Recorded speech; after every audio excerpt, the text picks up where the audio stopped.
বিধাতা আমার কপালে সুখ লিখবার গে বিধাতার কালি মনে ফুরে গেছে আলগা তার নিকে বিধাতা আমার কপালে সুখ লেখা পারে নাই।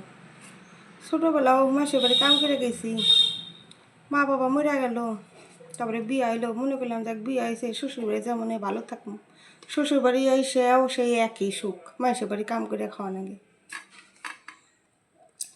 শ্বশুরবাড়ির লোকে আমারও অভিশাপ দেয়, আমার পেটে একটা টিউমার রোগ হয়েছে, কয় টিউমারটা ফাইটটা তোর জানি ক্যান্সারটা তুই দুইকলা জানি মরস। শ্বশুরবাড়ির লোকে আত্মীয় স্বজনটা কয়, আমার স্বামীও কয়। আমার একটা দোষ বন্ধুর আমি ভিডিও করি, আমার এইটাই অপরাধ। তা আমি দুঃখ মনে করি না, আমি গোবিন্দর কাছে মা সবসে গোবিন্দর কাছে চাইলে রাখছি, ওরা জানি বিচার করে। আমারও পয়সা দেখতে ইচ্ছা করে না, পয়সা দেখে কী হবো, এত কষ্ট করেছে মরে যাওয়াই ভালো। এত কষ্ট আর কপালে আর হয় না সুখ।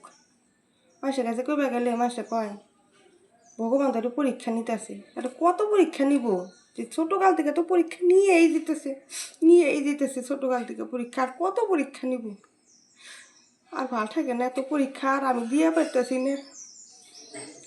তাই কই বন্ধুরা, তোমার পাশে আমার পাশে একটু তোমরা থাইকো,